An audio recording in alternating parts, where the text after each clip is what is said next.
Hey, Shalom, King Ben. Shalom, welcome to the room. Continue to ping. We're going to get started in a few minutes. Just want to make sure it gives people a chance to come into the room. So, if you could ping and share the room, that would be highly appreciated. The one. Shalom.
Welcome to the room. Welcome to the room. Ping, ping, ping, and share. We're going to get started here in about 2 more minutes, and then I think we'd be good to get started.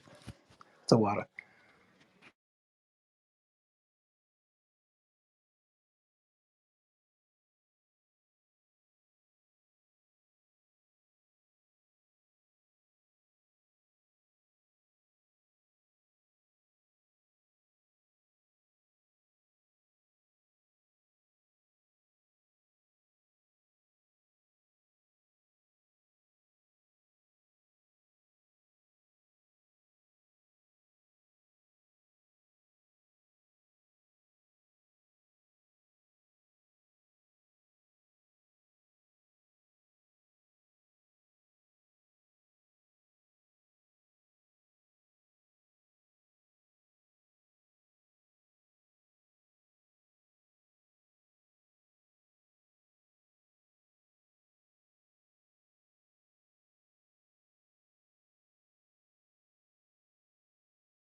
All right, Leo, whenever you're ready. Hey, King Ben, you said something? Yeah, I said whenever you're ready. Okay, Con.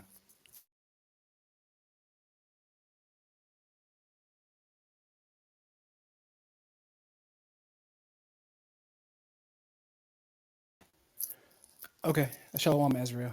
You can go ahead and get started. We're good to go.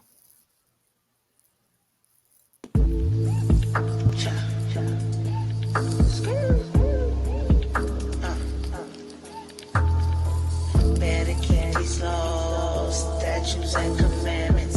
What you gonna do in time of trouble? Better carry these laws, statutes and commandments. What you gonna do?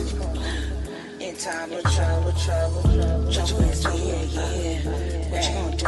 Yeah. What you gonna do? Yeah. In time of trouble, yeah. What you gonna do? Yeah. What now? What you gonna do? In time of trouble, trouble is near, yeah. You better be prepared, yeah. Trouble is near, yeah. In time of trouble.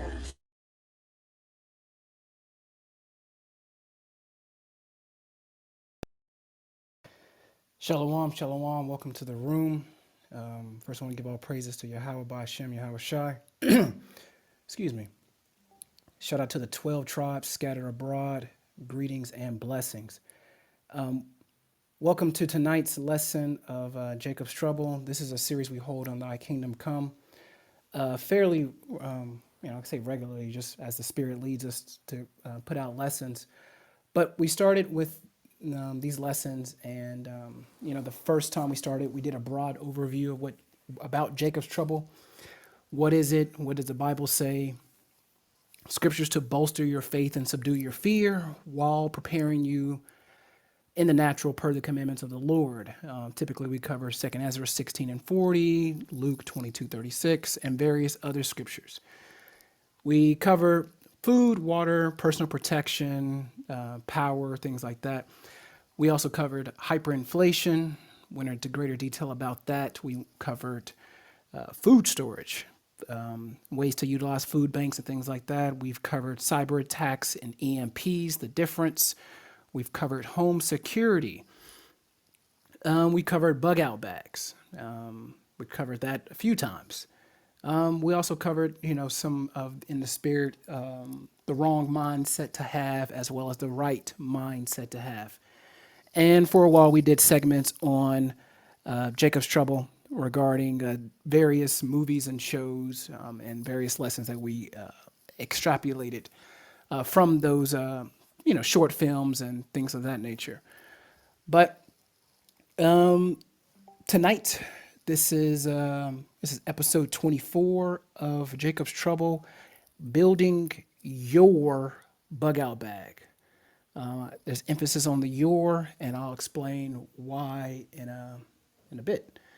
But there's some things that is kind of bothering me regarding this topic. Is bothering me in terms of our the Israelite community regarding this topic.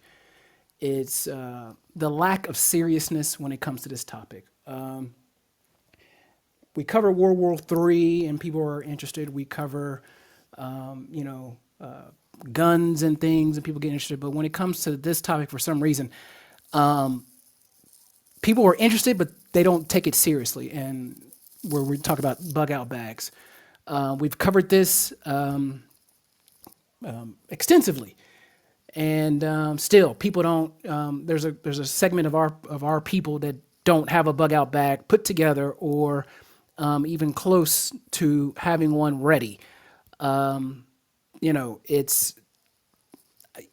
I'm not sure exactly what the hell's going on, but it's just a lack of preparedness or a lack of urgency regarding this topic. And this is one of the most important aspects of regarding Jacob's Trouble. So, I'm gonna be serious here frank here for a little bit.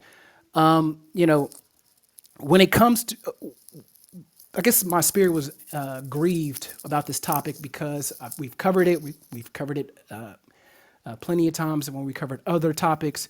But someone brought up the issue of bug out bags, and I was thinking, I kind of flew over my head. I was like, we covered that. I don't see what's the issue.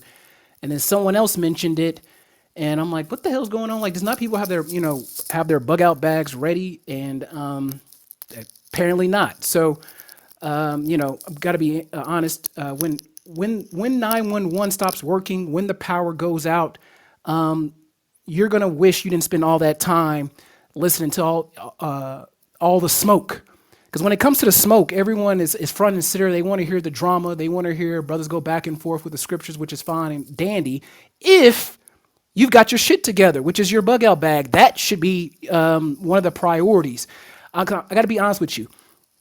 When the lights go out, when, this is not if, when the lights go out, and when you hear the sirens, and when your ATM stops working, and when FEMA is marching down your street, knowing who Paul went to go talk to is not going to help you one damn bit.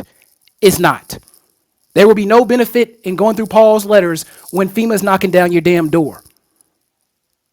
Knowing who's screwing who is not going to benefit you when this time comes, because your hungry ass kids are going to ask you, mommy, daddy, I'm hungry. What do we have to eat? But you didn't prepare. You didn't take this shit seriously enough. And you are dealing with hungry kids and angry neighbors per the scripture who think you got something. This is a very serious topic that we cover when we go through these lessons. And it's just a lack of, please, I don't want to hear the excuse, well, I ain't got no money. Because I see plenty of guns, I see plenty of drinks, I see plenty of vacations on our social media posts. I see new shoes, I see PS5s, I see all kind of shit that's not going to help you one bit when your card stops working. I don't want to hear, oh, brother, I ain't got time. I'm working all these shits, because every morning I wake up social media, brothers and sisters, about who is salvation for. Clearly, you know the scriptures, who salvation for. Clearly, God was not talking to the heathen. Clearly, you know they're butchering the Bible. So why are you wasting your time arguing with the heathen over a book they don't understand? You know they don't understand it, and you don't have a bug out bag ready.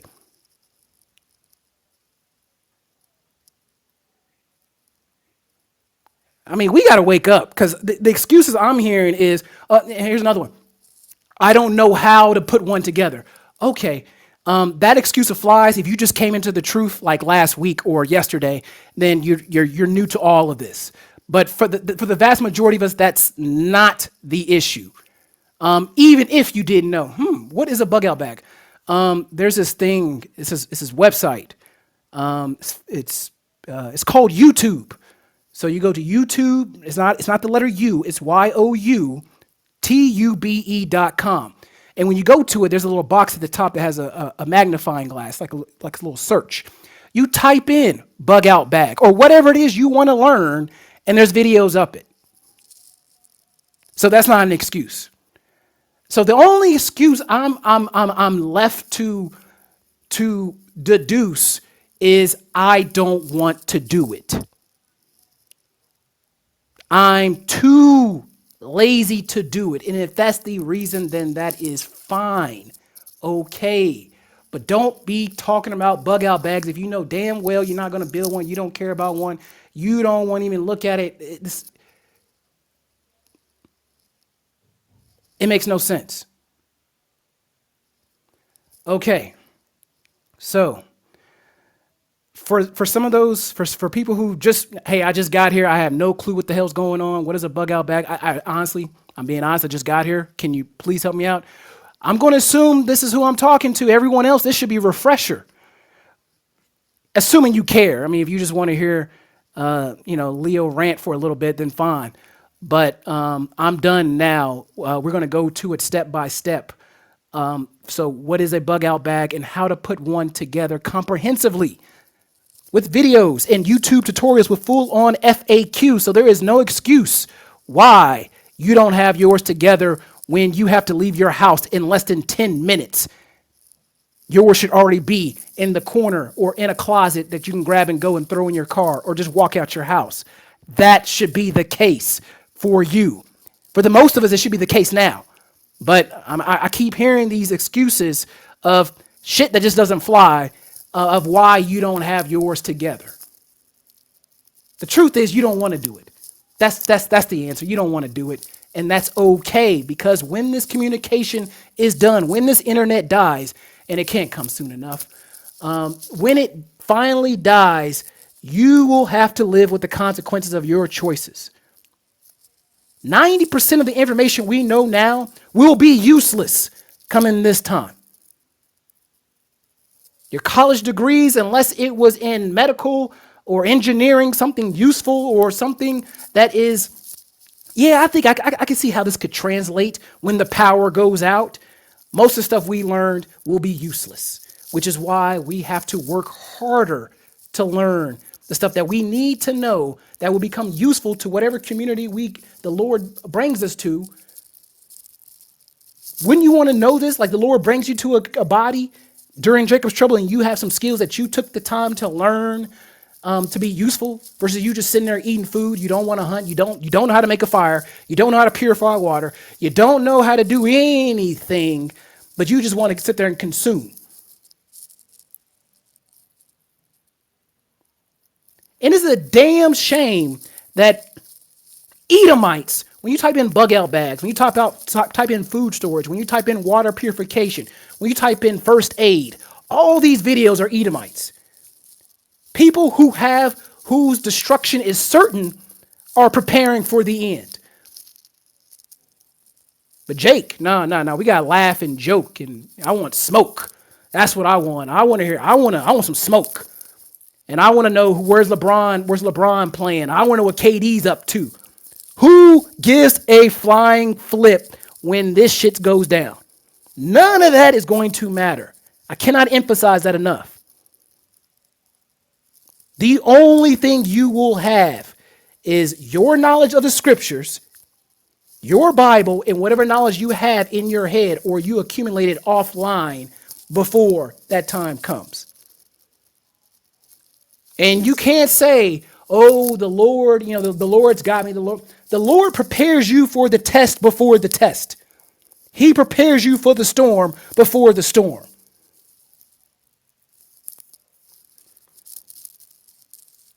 Okay. So let's get started. This is episode 24, building your bug out bag. So now, what is a bug out bag? A bug out bag is a military term. It is a portable kit that normally contains the items one would require to survive for at least 72 hours when evacuating from a disaster. Although some kits are designed to last longer periods, others name it different names. Some is called a 72-hour kit. Some is called a battle box. Some is called a grab bag, go bag, good bag, which just means just get out of Dodge. Others call it personal emergency relocation kit or PERK. Others call it quick run bag. Doesn't matter what you call it as long as it's yours. Now, the term bug out bag is related to, possibly derived from the bailout bag emergency kit that many military aviators carry. In the United States, the term refers to the Korean War practice of the U.S. Army designating alternative defense positions in the event the units had to retreat. They were directed to bug out when being overrun was imminent. Okay, so in our case, we're civilians. So essentially, you have less than 5 minutes to leave your house. You need to grab whatever you can to grab, and you're never coming back to your house. That bag should have what you need to survive for at least 72 hours. I'm not going to focus on the different levels of bug out bags. We're going to focus, this is a comprehensive, in-depth, line by line,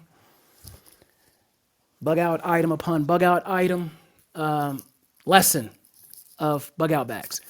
So we're dealing with long term. Long term, we're assuming you will never return to your location, to your home, wherever it is that you grabbed your bug out bag from. That's what we are focusing on tonight. So these are the areas you want to cover, and then we're going to go in detail. So these are the areas your bug out bag wants to cover. And that video I posted at the top, that's a good video. And the thing is, like, this topic is exhaustive, so there's only so much information you can cover, so many ways. It just is. And he posted this a couple of weeks ago. It was fairly recent. I mean, it's a good video. It's fairly recent, but I watched it this morning because I was preparing for this lesson, and I wanted to see, okay, maybe there's some new information out there, is to get people confused as to why they haven't done their bug out bags. Maybe I'm missing something because I had mine ready and set years ago. Maybe it's something new. And I looked his video and no, there's no new information that he brought out when he first did his video 5-6 years ago. He just kind of goes through some, items and kind of gives a review about the items, and he actually goes through his bag. But it's the same video that if you watch one of his older videos, it's the same information. So this information is exhaustive. It's not, there's only so much information that you can cover that after you cover it, you'll be repetitive. So, but I do understand that teaching needs to be repeated until learning takes place. So let's get to it. First thing you want to, these are the categories. Obviously, number 1 is a backpack. 2, personal protection. 3, food. 4, cooking. 5, water. 6, clothes. 7, shelter. 8, communications. 9, fire making. 6, lighting. 7, hygiene. 8, navigation. 9, medical. And 10, tools. And so those are the categories that your bag, as you can see, he says he has 50 items for your survival kit and bug out bag. All 50 items are within these categories I named. So let's go to number 1, backpack. Obviously, number 1. Okay, so you want to get a camping / hiking backpack. Okay, not JanSport. Okay, something that is designed for you to carry on your back for miles on end. Okay, if you go to Amazon, really quick, go to, you type in camping backpack. There are many options there, and they're all different prices. So I'm looking at one that is $18.99, and there's some that go up to $150. The 150 models you really don't need, but if you go to Amazon, you'll see that some numbers and a letter next to it. So there's 90L, 50L, 60L.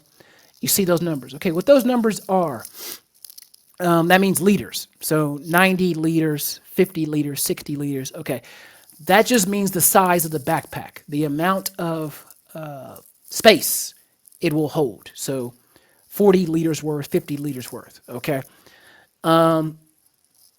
Which one is best for you? Again, the title of the lesson is Your Bug Out Bag.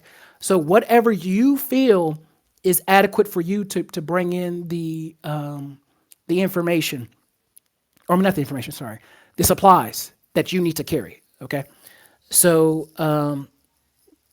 keep that in mind. So if you get a bigger one, let's say I'm looking at 2 right now, that's 40 liter and another one is 60 liters. Okay. The 60 liters, you have more space. However, if you use every inch of that bag, it's going to be heavier. So that's some things you have to consider. The weight versus space thing. So if there's a family of you, husband, wife, children, you should kind of go like that. The husband, larger one, wife, medium, children, small, depending on how old the kids are. And we'll get to the kids later. But that's all it means, okay?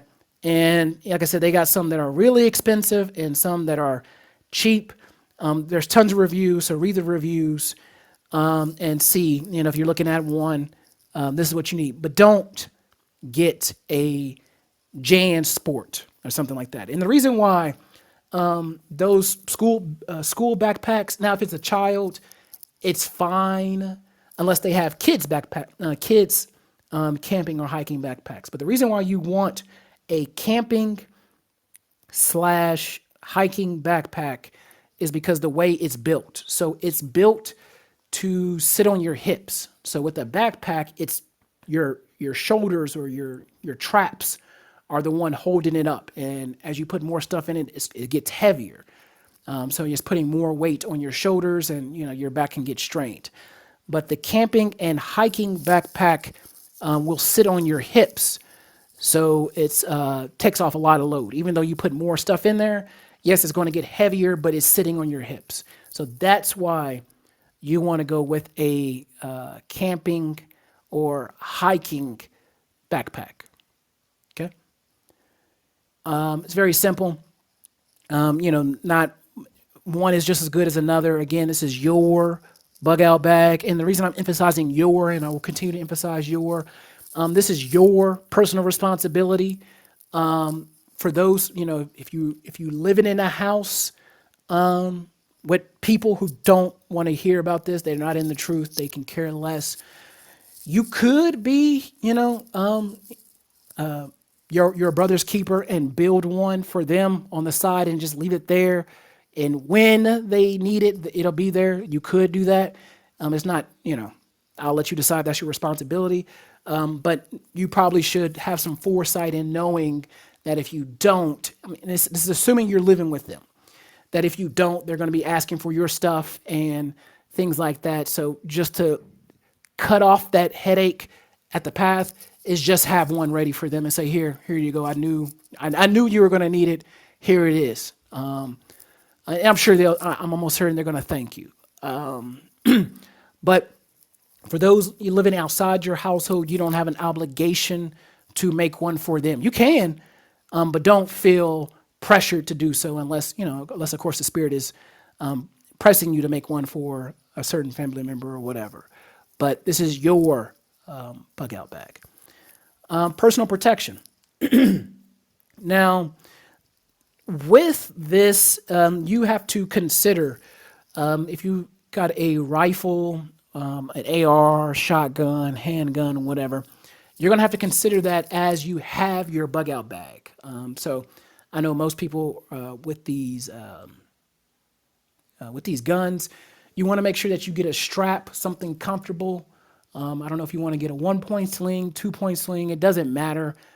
As long as it's comfortable for you and, with having your bag on or you're carrying a bag. So you have to compensate for that or think ahead about that. So if you have your bug out bag ready, try putting it on and try holding your AR-15, knowing that you're going to have it strapped, on your shoulder. You're not going to be carrying it in your hand if you have to walk 10, 15 miles. You're not. You might, but for some parts, if you are in the clear, there's no imminent danger. You probably want to practice having that on as well. So if you have a handgun, get a holster. Whether it's excuse me, whether it's in the waistband or out of the waistband, it doesn't matter, but get something that you are comfortable with. You don't want to be walking down the street or with the gun in your hand, or you don't want to have a gun in your waist. There's this thing called the femoral artery or genitals. Accidents can happen, and so that could be eliminated by having a holster. I prefer a level 2 holster. It has a little button on the side that when you slide your hand down to grab your gun, you just press the button and it will release the firearm. If you don't press that button, if someone comes behind you and grab the gun, they can't get it out. It's locked in there because of level 2. I prefer safety over speed, but to each his own. So just accidents can happen, and that will be, unfortunately, a good cause of death during this time is accidents. People getting nicks and cuts, drinking dirty water, someone stepped on a rusted nail, and you don't have the medical equipment or medical services to treat that. So, but personal protection. Now, within your bug out bag, ammo and mags, don't, be reasonable that, because that will add weight. So if you want to have a couple of mags already with ammo in it, that's fine. That would be preferred. But just make sure that, it stays dry. So if you want to put it in a Ziploc bag, that would be a good idea. It wouldn't be a bad idea because you could use the plastic bag later, but you don't want it getting wet. And the same thing with ammo. If you want to carry a box of ammo, again, this is your bug out bag, but things to consider is the weight. So I think I had, I don't have any more because I gave, sold all my guns and stuff. But at the time, I had one box of ammo, and then I had the magazines already in the bug out bag. Okay, so that's something you could do. And also with personal protection, if you don't, again, if you don't like guns, we covered this. You can get, if you have knives or a bow and arrow, whatever it is, make sure that you are thinking about having that with you as you are having your bug out bag. Okay. But personal protection, something that you're comfortable with, something that you're going to train with, and something that you can carry with you. Okay. Food. Now, in this video, at the top the link, he says, which I agree with. Everything he says, I agree with. It's food will be the major item in your bug out bag, so that's something to consider. One thing that you will have to consider when you start building your bug out bag and putting it, and food is in there, is the expiration dates. So, something you got to think about. It might be good to take note of the expiration date of the item that has the soonest expiration date. And if nothing happens, you can go in there and rotate it. Not a bad idea. But food. So not only food, but ways to procure food. So, but just for food, let's start with, you can get some freeze-dried food, MREs, beef jerky, turkey jerky. The thing with the beef jerky, just make sure it's actual beef and it's doesn't have any pork or anything in it, or use pork ingredients. You can make beef jerky at home. I mean, it's simple. Again, go to this website called YouTube and type in how to make beef jerky. It's cooked. You're not eating raw meat. But the thing about store-bought beef jerky, the advantage they have over you making it at home, is that they do use preservatives, which it does lengthen the shelf life of the food. So if you make it at home, the shelf life is, I think, a couple of days, maybe a week at most, and then it starts to go bad. Versus the preservatives they use, even though it's not good for us, in a case like this, the calories and the protein will trump the preservatives that they put in to preserve it. I think it's a couple of months to a couple of years. So that's something to consider. Canned goods, it's not a bad idea, but again, that adds to the weight. So the things you got to think light versus longevity. The thing with the freeze dried food, those are really good ideas.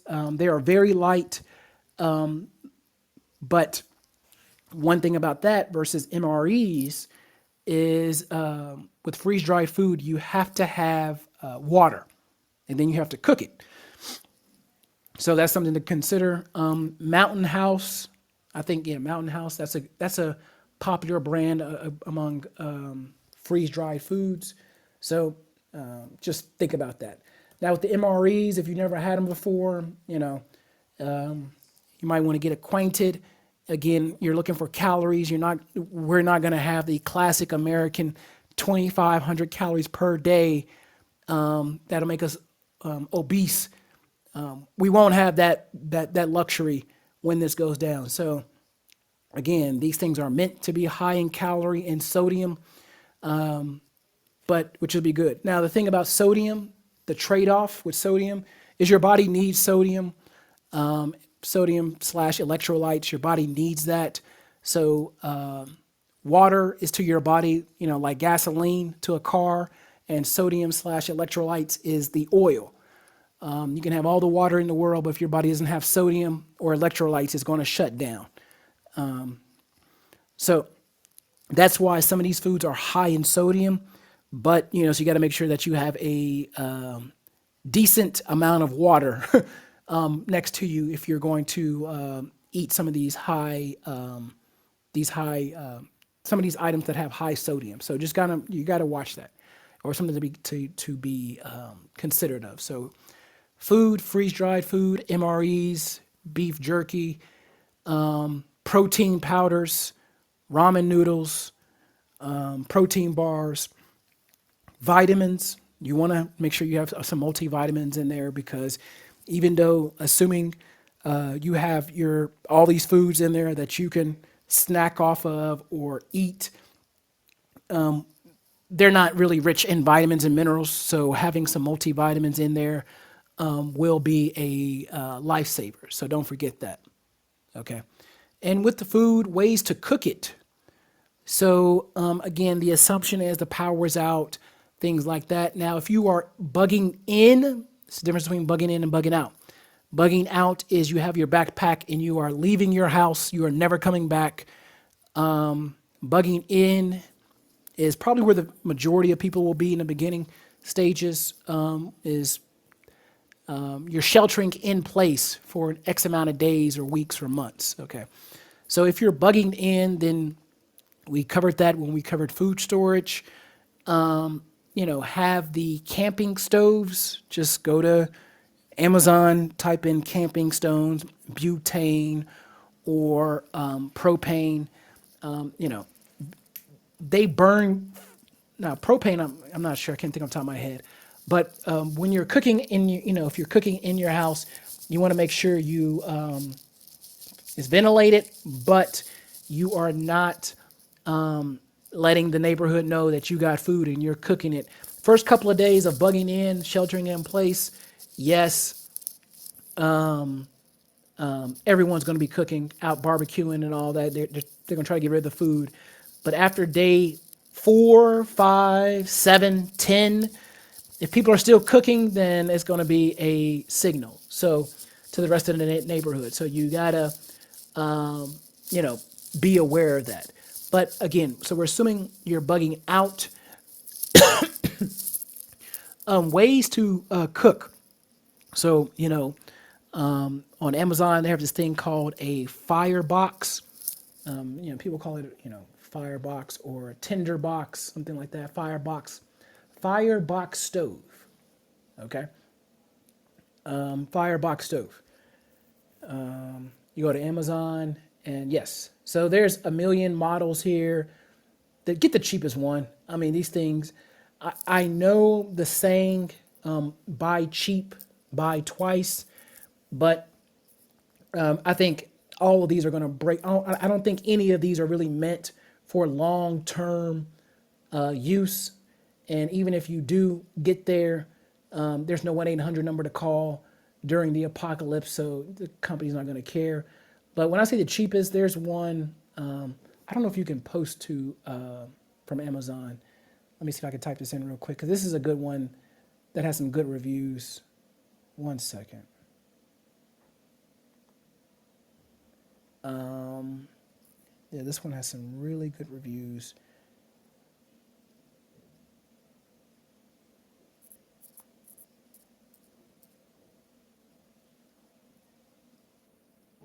Yeah, they might have changed it to where you can post on, okay, yeah, you can't post from Amazon. Okay, so I will put it in the chat. How about that? Yes, we'll put it in the chat.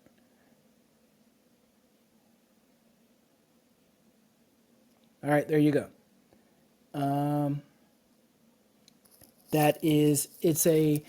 It's decent. I mean, it's good. I mean, it does what it's supposed to do. So that's just the way in the little hole, you just start your little fire.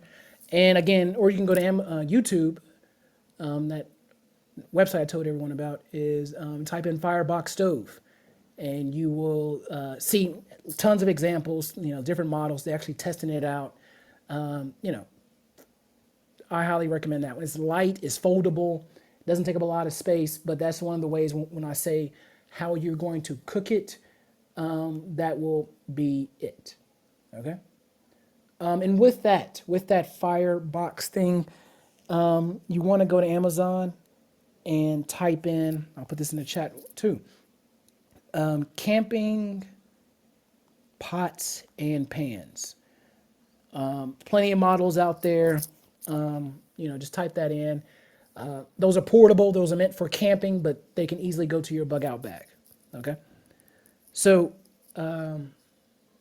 food and ways to cook it. Now, with the food, you don't want to have it just loose all over the place in your bag. You want to organize your bag, make sure it's evenly distributed in terms of the weight. So, what this guy did, in his channel's Canadian Prepper, is kind of get like a smaller bag to put all this food in. So you have one bag inside your bug out bag that has your food. Okay. But the food will be the mostly used item out of everything. It just will.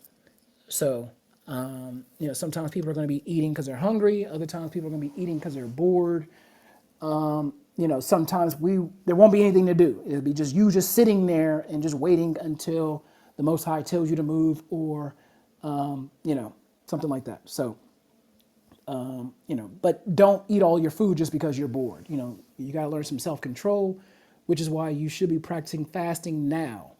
But I know some people don't care. They're going to fast when the time comes, and that's great. Good luck to you. Next is cooking. So that's, that kind of goes with the food, ways to prepare it.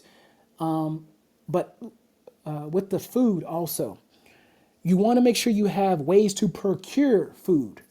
So not only, some people say, well, I got a gun, so I'm going to go rob people. That's fine. Okay, great. Also fishing. Fishing, a fishing kit is a good idea. You really don't need a whole fishing rod. I mean, there's some portable ones that are like, they kind of, pull out and that are very small that can act like a fishing rod. You could do that, or I've seen some people, they just have the line and the hook and stuff like that. So just ways to procure it. Okay, that's not a bad idea. Again, it doesn't take up much space in your bug out bag. It doesn't add much weight, but the utility of it is extremely high. Okay. So we did food, ways to procure it, cooking, and also with food, you want to add. It'd be a good idea to add some candy. You'll be surprised the effects candy could have in a situation like this. Peppermints or chocolate. I mean, chocolate if it doesn't melt, but if you have yours stored in a cool and dry place, then it won't be a bad idea.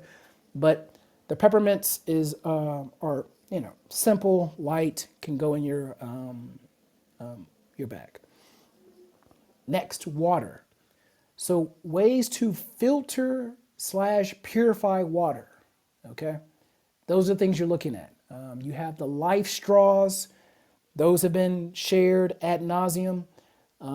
They're simple. There's plenty of videos out there. Just go to YouTube, type in Life straw.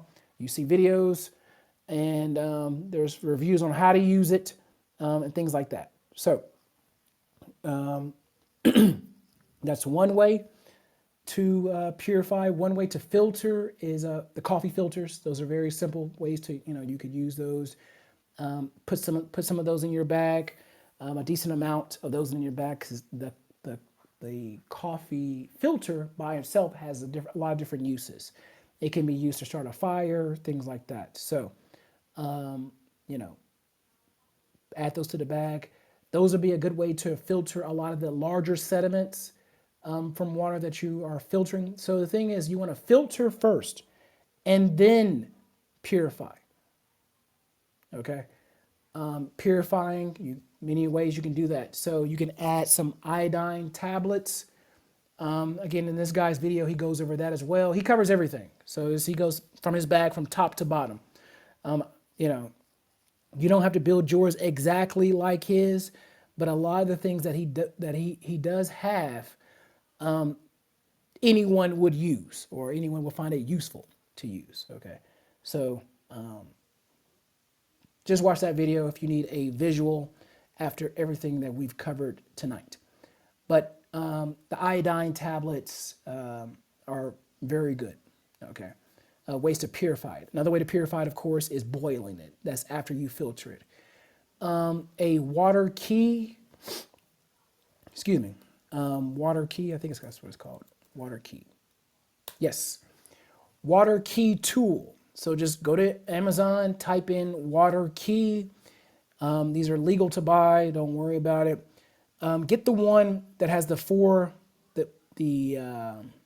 four-way Scylla socket, the key set. Get that one. Don't get the single one, because I see some single ones and I see the four-way. Get the four-way, because the four-way has different sizes depending on where you are. So essentially what these water keys are, if you go to, like, I don't know if you've seen like any commercial building that has like the fire hose or the water hose, not the hose, but the faucet, the water faucet at the commercial buildings, and you see the top of it, it doesn't have the knob that we have at our house. So it has like a little square, metal thing on top of it. They use these keys to turn it on. And because if they didn't, kids could come by, or vandals just turn on the water and it's wasting all the water from the commercial building, or it's using a lot of the city water. So these keys will open most of those commercial water hoses. So if you're in a, I guess, urban/suburban area and there's commercial buildings around, this will be one of the ways to get water. The one I'm looking at on the first result, which is Amazon's Choice for water key, these are 2 in a set, $12.99. I would go ahead and get that. So if you can put it in your bug out bag, and if there's someone else in your household, they can have one. So 1 is none and 2 is 1. So just something to consider. Okay. Water key tool. Now drinking. Okay. So there's a lot of options that you could use for this.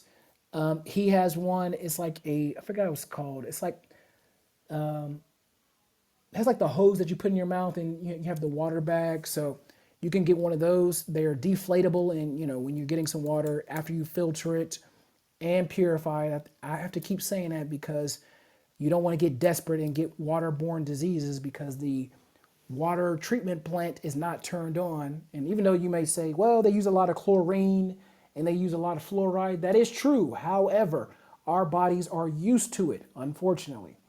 It'll be, in third world countries, the water they drink from, if you try to drink from that, you will get sick because your body has been in a incubator called Babylon for way too long, where they can drink from that and they'll be fine.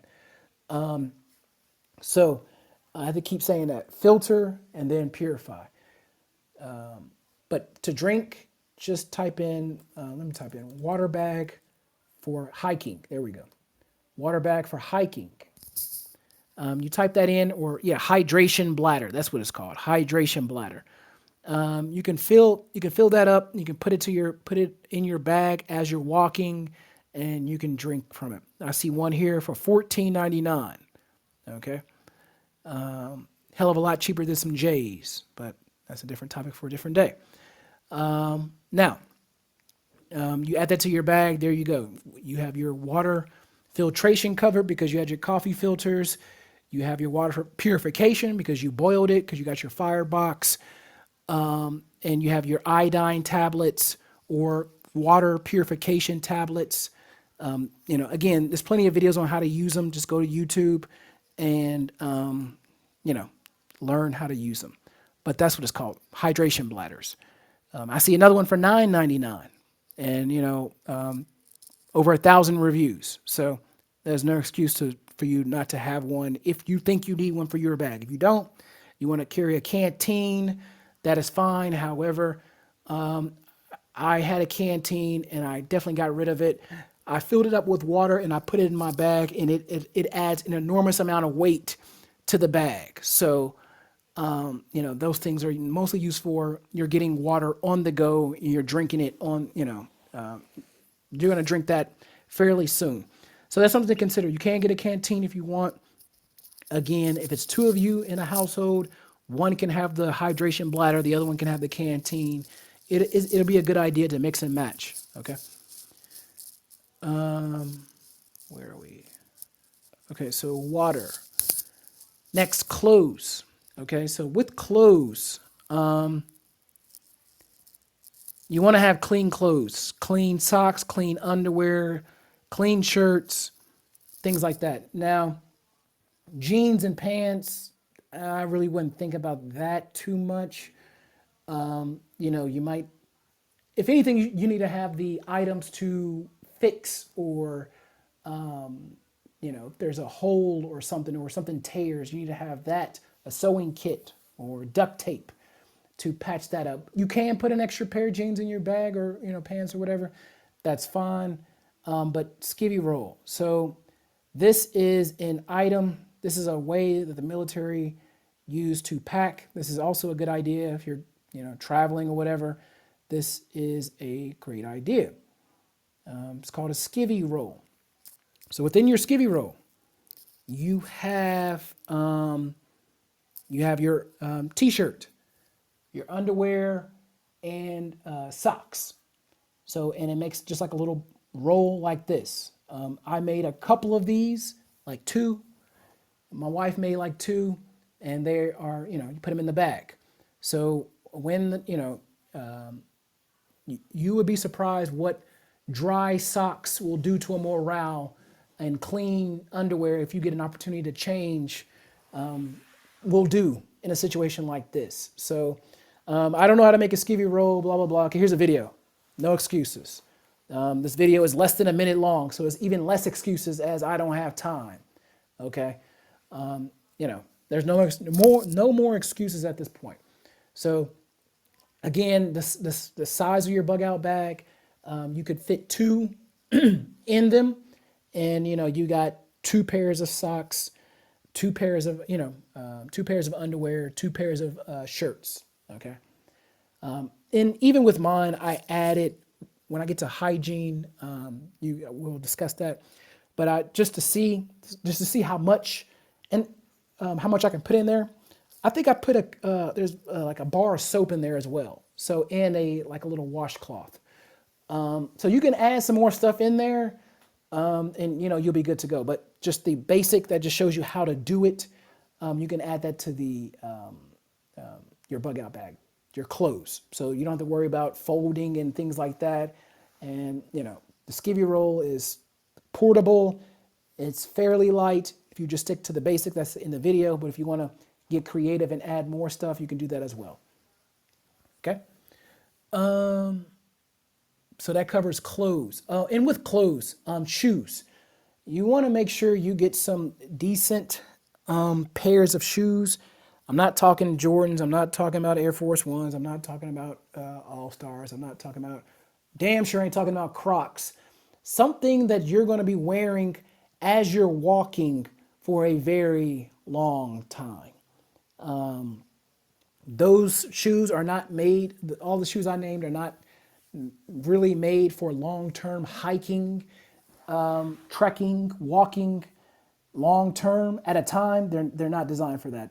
You're walking down urban area, and then you're walking through the forest, and then you're walking on a side road, and then you're walking through some dilapidated building in some Jordans. Those shoes are going to wear very quickly, and you're going to be in a world of hurt. So make the investment. Again, it's an investment. Where there is no investment, there is no appreciation. Okay? And I can tell a good amount of our people don't appreciate this at all. So therefore, there is no investment, which we keep hearing excuses about bug out bags not being made, and I don't want to do it, and I'll get to it later. Yeah, I'm working on it. Because you don't see the appreciation that your bug out bag will have. It will be worth its weight in gold. That will be assured when this time comes. People will see a bug out bag and they don't care what's in it. What they think could possibly be in it, they want it. And whatever it is in it, they will use. So make the investment to get some comfortable hiking shoes. Just go to Amazon. There's plenty of reviews. And the thing is, before you buy, if you think about something, I made this mistake in my early days of doing this, is just buying stuff. And because some YouTube video said you need to get this, and they really didn't go in depth about it. They said, yeah, it's good. Canadian Prepper, he does some pretty good reviews on items. There's this other Edomite. Well, Canadian Prepper's not an Edomite. Where's this guy at? Okay, here he goes. Even if you are on a budget, it's still not an excuse. This Edomite, he has his YouTube channel, and he has good stuff that he's actually tested in the field, and he shows you the price. 30 survival items under $30, actually worth buying now. And this is a fairly recent video. I think this is 2020 or 2021. But he actually tests the stuff that he uses. So if you think about buying something like an item, like a firebox, for example, go to YouTube first and type in firebox. And for one, they'll give their thoughts on it. They'll show you how to use it.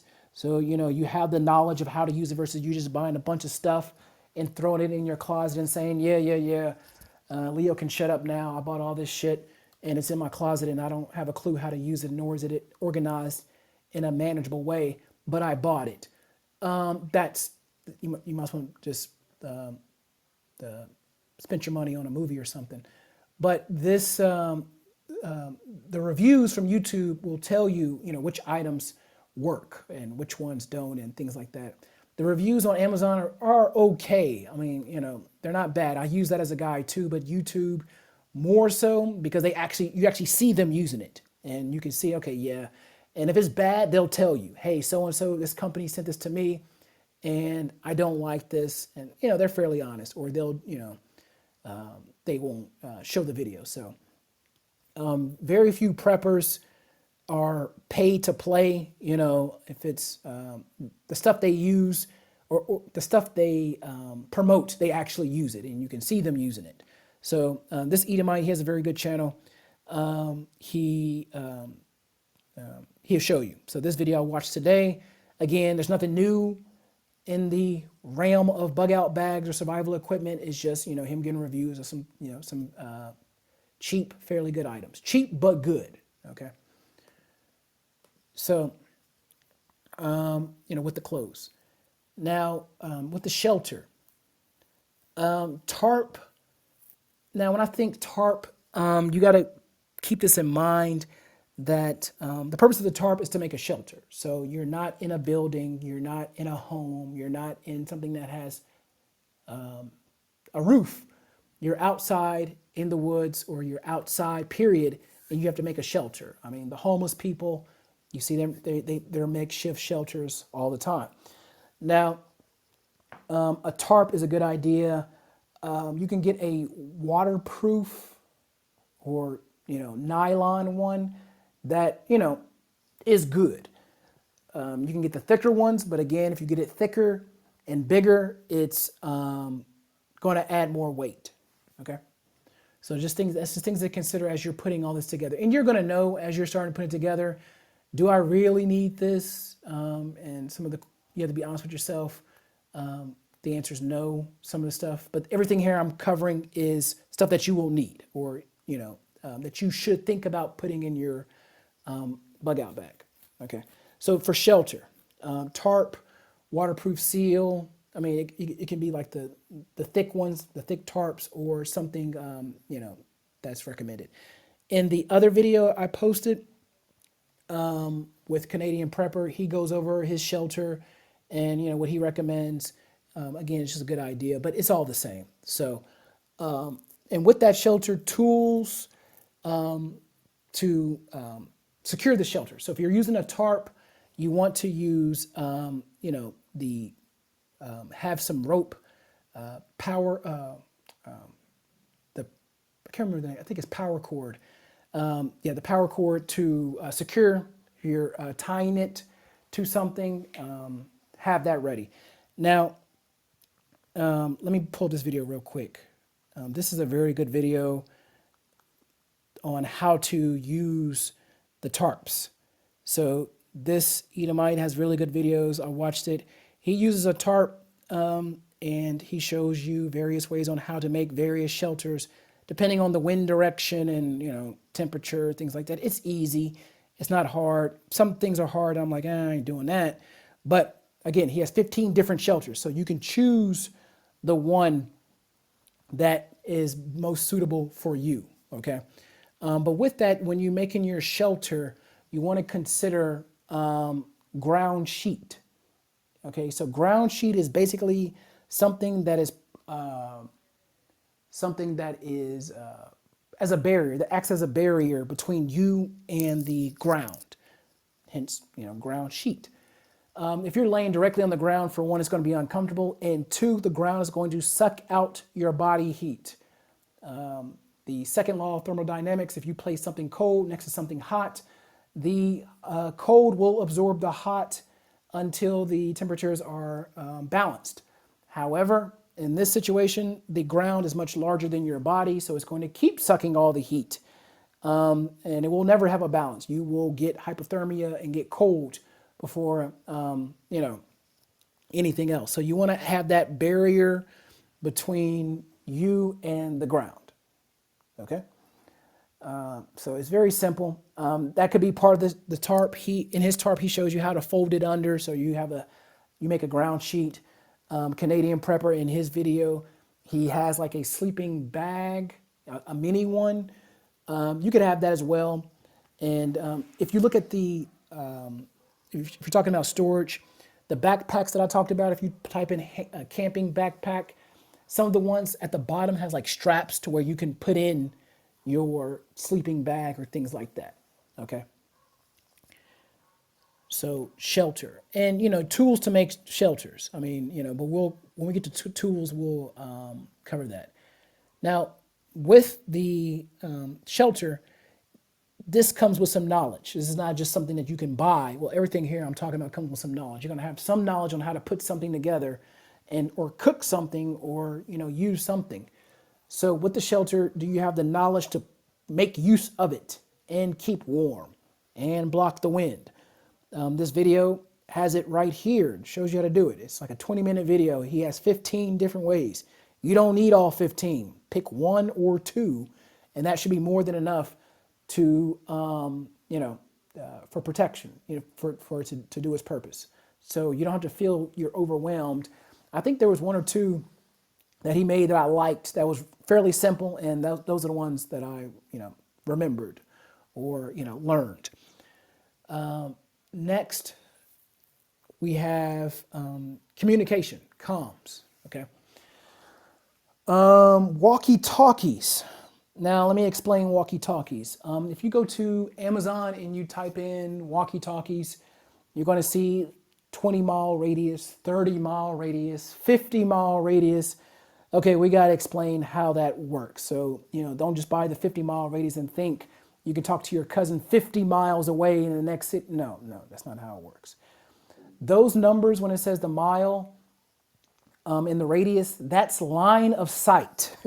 Okay, so if you're on a hill and someone else is on a hill 20 miles away, then you can talk to each other. Okay, it's line of sight. So I don't even know why they advertise it like that. I mean, but again, I guess the assumption is you know how to use it, and you're going to find the highest point possible to try to get any communication.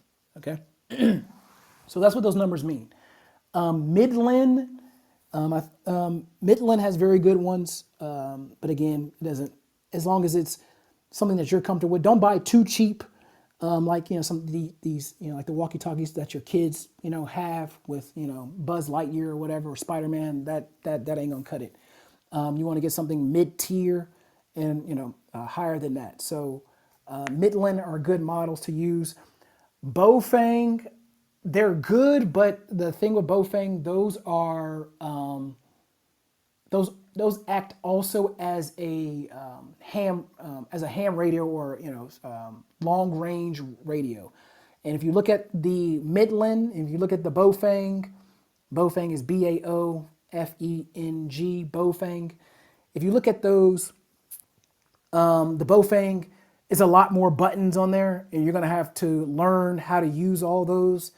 So there's in some cases, if you want to make it into a ham radio to get, any type of, if you want to make it into a ham radio, you got to download software and stuff like that. It can get complicated, but If you learn how to use it, it can, it's definitely worth it.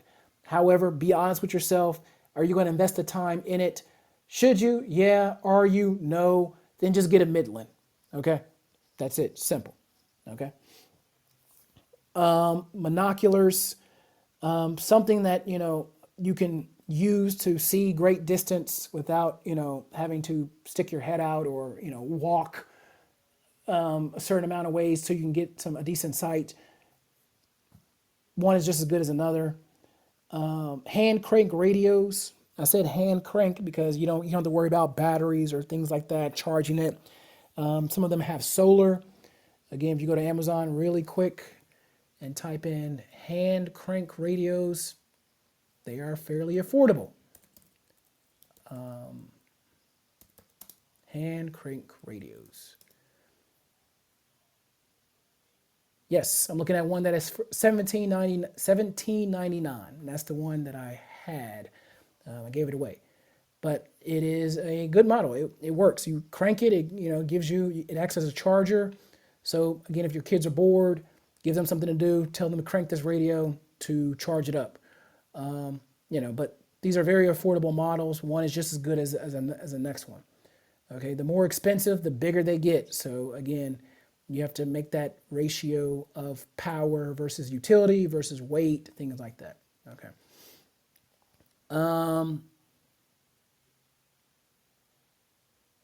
So the reason why you want communication, again, you might get split up. Do you have a way to gather information if you're going into a city? What is the local news saying or the emergency system or the emergency radio saying at that point, if it's still on? It can just provide some useful information. If anyone is broadcasting or transmitting, okay. Fire making.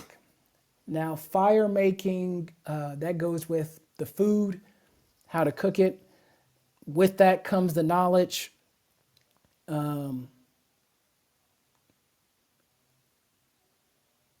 So with that, you need to, one of the things you can get, yes, you can get a lighter. Those are good.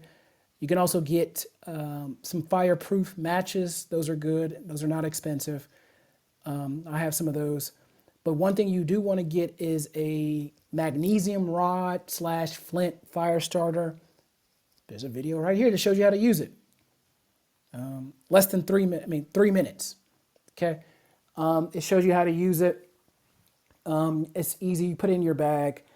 All it's going to do is have the spark. It's not going to start a fire. It's going to start a spark for you to put, have your tinder ready. We talked about that a couple weeks ago. To have your tinder ready so you can place on some kindling to start a fire. So this is one of the tools that you should use, or that you definitely should have in your bug out bag. But it's highly effective. It takes like 10,000 strikes. It lasts forever. Okay.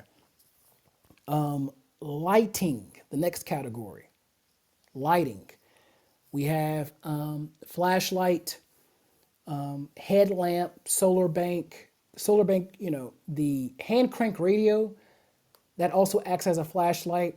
I don't think that would be the best flashlight, but it is a light source that you can use. The headlamps are very good. You can charge those by USB and then use the hand crank radio to charge the headlamp. If some are powered by USB.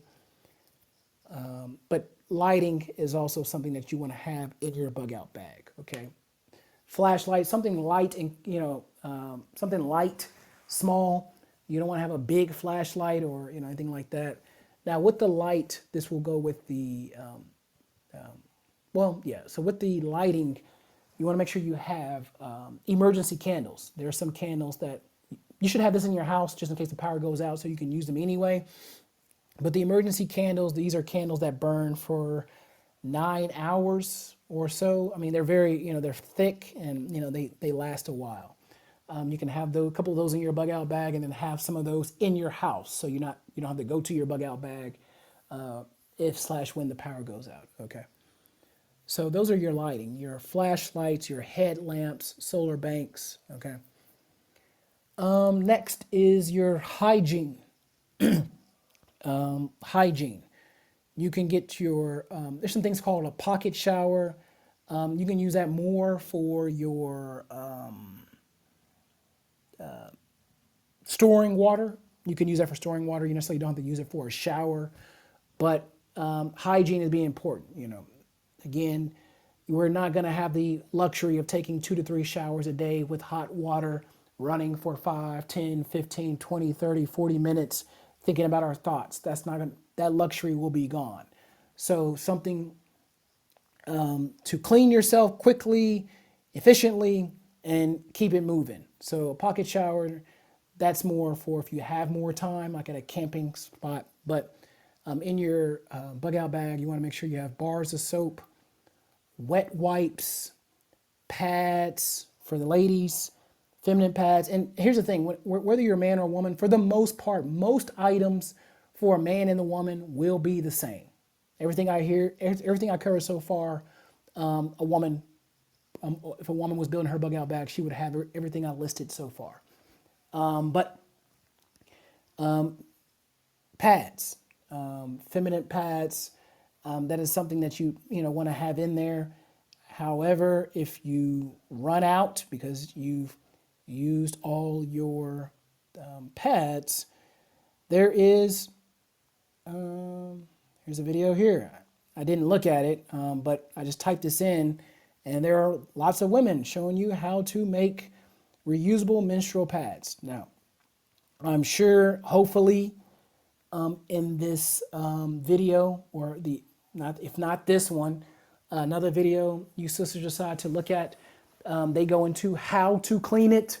I'm sure that's covered. Hopefully that's covered, and how it works, how to put it together. But this is something that you could do in your free time.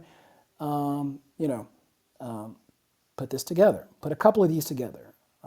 You could either, if you're selling garments, you could either make a business out of these. Sell them to sisters because they're reusable. So there's your selling point right there. But that is something that you want to consider. So your bars of soap, your wet wipes, antibiotics. That's not really with hygiene, that's more with medicine. But I'll cover that later. But your pads, you want to make sure you have that hygiene and sanitation. Okay, travel sized toothbrushes, mouthwash, toothpaste, toothbrush, deodorant, nail clippers, floss, feminine products, wet wipes, bar of soap. Okay. And if you, for whatever reason, again, a lot of things can happen and will happen to us during this time. So if you, Uh, Salakia, go ahead. real quick. There's a product. Don't mind my background. There's a product called the menstrual cup, right? And it's a reusable, BPA-free. Don't ask me how I know this, bro. But there's a menstrual cup out there on the market that women can use, and instead of having a fabric pad or whatever the material is that they stuff those pads with, it's like this silicone-based, BPA-free cup that the way you would use a tampon, you use this thing, and you just, after the cycle is done, or every day during the cycle, you wash it out and you reuse it, right? I think that's something, even if you don't do that now in the good times, that's something that, sisters may want to look at keeping in a bug out bag until, it's time to use it, because comfortability is going to be out the window in these days, There you go. So, I think that's a decent product for brothers. If you have wives, buy one of those or maybe two, and put it inside the bug out bags just in the event. It'll take you away from that cloth. But y'all got it. I you. The water. And there's the video. So, or, in your free time, you can click on it now and save it for later. Just hit the like button. Or, after this is over, you can pull it up. But what I was going to say was, if in the event your toothbrush is lost or destroyed, or You can't use it anymore. Colgate was not around in the Old Testament, so I'm sure there were some other things they can use. But here's one video that gives you a tip of what to do. How to make a toothbrush with pine tree. He goes through it. It's very good information. Takes like a couple of minutes to show you how to make a toothbrush. 2 minutes and 17 seconds. So I don't want to hear, I don't have time. There's this other Edomite that has really good videos. I watch a lot of his videos. He goes into very in-depth stuff. His is 13 minutes, but his is good as well. So you have that video. And then let me post the other one really quick. There you go. He has kind of goes into other stuff. But those two videos are just, there you go. How to make a toothbrush or keep your teeth clean, things like that. So knowledge with these tools are, you're going to need it. Okay, so just having the bug out bag, it's a great step. It's your light years ahead of most people, but to be even more effective is to learn how to use the stuff in it. Now, yes, okay, so hygiene. So you have the menstrual cup, you have the makeshift pads, you have everything else. Next is navigation. This one is where it really gets on my nerves with people who come up with all these excuses. I don't have time, I don't have money, I don't know what to do, I don't know how to use YouTube, blah, blah, blah. But you're all, you're in these debate rooms and you know all the Israelite drama, but you have no clue how to tell the East from the West. Navigation should be the most basic thing that humans should learn or should know. Which way is East and which way is West? Oh, I don't know. Stop what you're doing. Take 5 minutes. It literally takes 5 minutes, and you can figure it out. Go outside. Of course, you have to, go outside helps. And get oriented to where the sun rises and where it sets. And what time of day does that mean north, you are facing north or you're facing south? Okay? That is very simple stuff. We're not asking you to navigate a ship by night looking at the stars. Just which way is west? If someone says head east and you will find a community with food and shelter, and we have all the guns and the brothers are in the spirit and there's angels here, just head east. Can you do that basic thing? I bet if we ask you about the latest Israelite drama, you could tell us, but you can't tell us which way is east. This is free. This is free. This doesn't cost anything. Just 10 minutes, 5-10 minutes of your time to learn which way is north, south, east, and west. Very simple, very cheap, very basic thing that you should have in your this should be in your head. But with navigation, it's a category in the bug out bag. With navigation, you should have a compass. There's a this is a really good compass. I forgot the name of it. I think I posted here, but a compass. Get a decent compass, not the cheap one. I mean, it'll do. The Lensatic compass. There we go. Let me post this one. This is a really good one, and there's lots of videos. Oh, I can't post it. If you just type in compass, it'll be the first one. It's like military Lensatic compass. That's a really good one. It's $15.99. No excuse. That is very cheap. But let me post this video right quick on how to use it. Simple. I mean, like the way they show you how to use it and the way you can use it with the map is easy. You just take some practice. But this is no excuse. I mean, really, without a compass, you should at least know the basics of north, south, east, and west. I mean, that's pathetic. And there's no excuse for it because we have plenty of time to know which way. You're not going to have GPS. You might at some, at the beginning stages, but for the most part, we're talking long term. Jacob's trouble, shit hits the fan, things are going bad. You're not going to have it. So here you go. How to use a compass. Can't get any simpler than that. And with that, Maps. Okay. I know, the Google and the Waze, those are useful, and you should download some offline apps, some navigation maps to use offline in the case that you do, you still have power on your phone or whatever.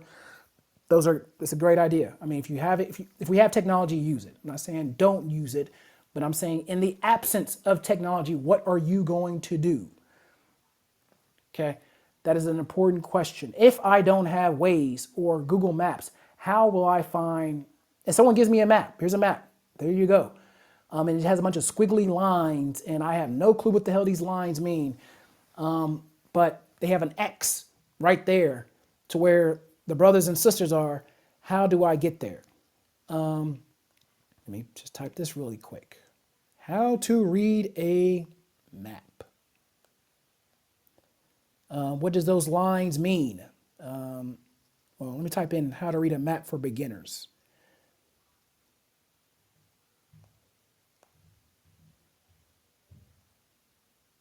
Basic map reading skills.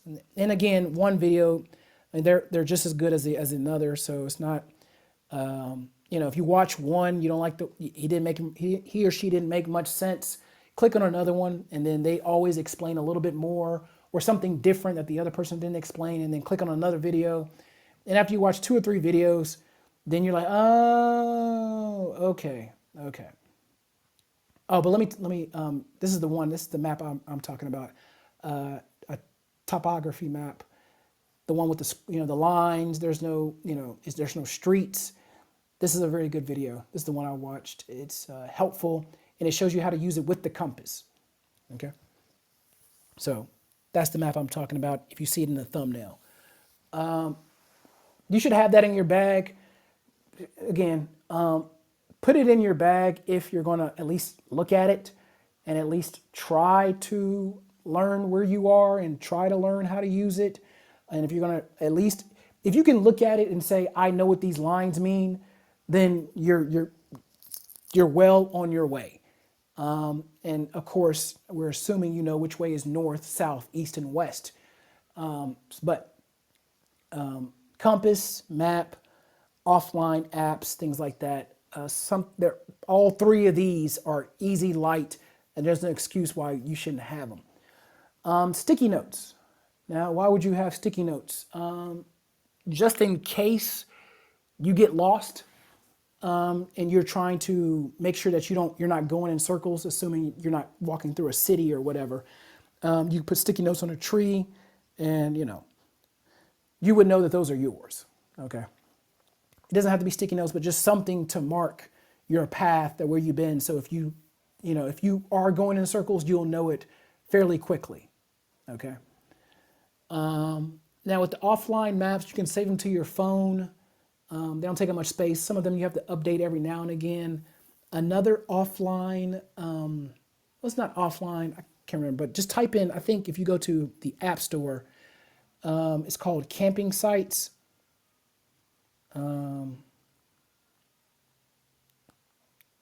Yes, camping sites. So just type in camping sites, and the first one is called The Dirt. Well, they all do the same thing. It just shows you where are the RV sites or the camping sites. If you're not familiar with those sites, that may be a place you may look to go to find food or resources or water or shelter. Just know that you won't be the only one there. There will be desperate people going to those areas. People who frequent those areas when times are good. They will probably be looking to go there as well. So, but it's not a bad place. It's just a place to consider. So, or you could use that to know which places to avoid. Okay. But navigation. And again, the video I put at the beginning, he goes through all of this. Next is medical. It's number 7, medical. Of course, you want to have your first aid kit. Doesn't matter or first aid kit or a trauma kit. Again, the more stuff you add, the more weight's but this could be very useful. So just keep that in mind.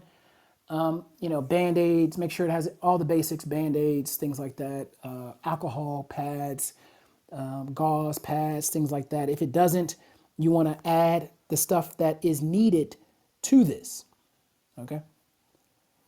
So, and one thing, some things that are easily forgotten with these with these first aid kits is Advil and caffeine pills. With Advil, you want to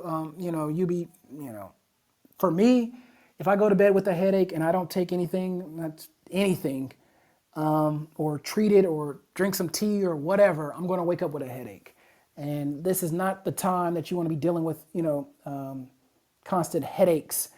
So I know some people, are anti-medicine. If that's you, that's fine, but have something to treat your headaches or things like that. As long as it's non-porkish, you'll be fine. Caffeine pills, if you're the only one, and you need to be alert, there's no way, we're gonna have to sleep at some time. So that's why if you're not by yourself, sleeping in shifts is definitely advised. But that chance that you might have to stay awake a little bit longer because your wife is sick or your mom is sick or something's going on, the caffeine pills could give you that extra boost to get you for the next couple of hours or whatever. Now with me, I put coffee in my bag. You give me some coffee, I'm good to go. But again, caffeine pills is definitely a good option. So now with the medical, this is something that you have to think about. If you wear glasses, you want to make sure that your prescriptions are up to date. As whenever if you have a yearly checkup, make sure you go on time, and make sure you get that taken care of. You want to have an extra pair of glasses with you because you can't wear your contacts all the time. Your eye, you just can't. Now, if that is an issue, if you think that might be an issue, you might, again, look into this. You might want to look at getting corrective eye laser surgery. I know some people that have done that. They got tired of their glasses. They got tired of the contacts, and they did it. It was fine. They're fine. It's been years since. There's no side effects, things like that. No crazy, like years later, of course. But you might want to think about that. If that's something you don't want to do, but just make sure you have extra pair of glasses and things like that. And also with this, you want to make sure that if you have a tooth that's been bothering you, you probably want to get that pulled or taken care of now. The last thing you want to deal with during Jacob's trouble is a toothache. Lord have mercy. I had a bad one. I just told they wanted to put a root canal. I just told them to take it out. I'm not dealing with this. It was in the back. Nope, no crown, nothing. Just take it out. It's a molar in the back. But you probably want to get that taken care of. Okay. So next, that will kind of use all of this is tools. Paracord. That's what it's called, not power cord. Paracord. Paracord. With your tools, you want to have a Leatherman, a multi-tool, whatever. The water key, we had that. Pocket knives, folding shovel, folding saw. If you're, going to be more in the rural area, outdoors in the woods, something to, saw wood. A folding saw would be more efficient than a hatchet. It's lighter, and there you go. But there's plenty of options out there that you can get from that are affordable, and but you need some tools. Now, I got my gun. Yeah, that's great, but you need a gun is not going to solve a problem that a multi-tool solves. Sometimes you might going to have to cut some barbed wire fence to get through where you need to go, stuff like that. You need to think about that. And a multi-tool or a fence cutter, the small ones, can handle that. So you want to have that in your bug out bag. Now, with that, Everything I named here, of course, if you try to buy this all at once, of course, it's going to be expensive. So, what you should have been doing when we covered this, I was literally looking at my notes when I pulled some of my old notes to put this together. We did this April 4th, 2021. And then we still hear some same people or, groups of people. I don't have my bug out bag. I'm doing it later. And I'm like, huh? But of course, if money's an issue, if you try to put all this together now in one cart, yeah, it's going to be expensive. So you just buy little stuff at a time, and then you will have a complete bug out bag. You can start with the cheapest things first. I would start with number one, the backpack. So you can center everything else around that backpack. So you can say, okay, this is the capacity of this backpack. I'm not going over this for obvious reasons. You physically don't have the space and it's going to be heavy. So you could do that. But let's want to look at some overlooked items really quick, and then we will close out, open it for questions or comments or, anybody else want to chime in. But some overlooked items, I didn't even think about this. I saw one blog and I was like, oh, that makes a lot of sense. Baby powder, okay? Very helpful in controlling moisture, especially if you live in humid climates. Dampness around your body, when combined with lack of airflow and heat, will turn into a breeding ground for fungus, bacteria, and more. Think under your arms, crotch, feet, etc. So powder combined with rotation of clothing, because you made your skivvy rolls, will go a long way in keeping your keeping that area comfortable, those areas comfortable, okay? So, yes, we know Johnson & Johnson got sued because they had some cancerous chemicals out there. I'm sure they took that out now. I still wouldn't use them. You can find some that are more, I guess, healthy options. But baby powder, yes, nonetheless. Okay. Some miscellaneous items that you could add. Duct tape. Duct tape solves a lot of problems. Yeah. Come on. There's a brand called Chassis. It's a non-talc powder, because talcum was the ingredient that they found that was cancer causing, right? Come There's a on. non-talc powder with the brand name of Chassis, CHASSIS. You can check it out on Amazon. I think they have fragrance ones as well as non-fragrant. So you could go that option instead of getting Johnson and Johnson, because I think they still have talc in there, but Okay, because come on. it's subtle, yeah. Okay, you got it.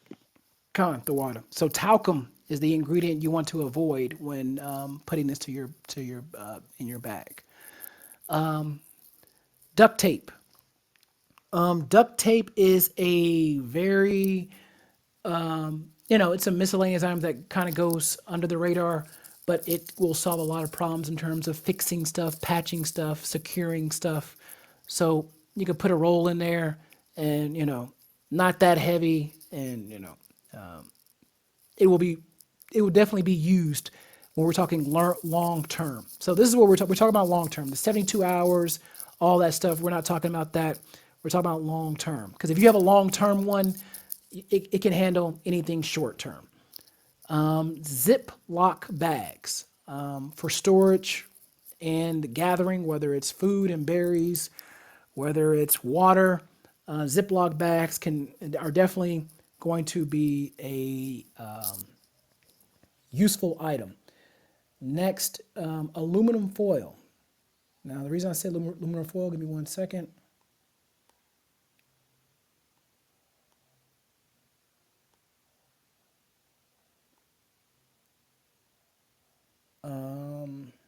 Here we go. Alternative uses for aluminum foil. So this is a survival. I mean, again, nothing but Edomites with these channels, which is great. Just take what they learn and apply it. So a lot of survival uses for aluminum foil. You You could put a couple of sheets in there, or if there's a small or mini roll of aluminum foil, just put that in your bag and you're good to go.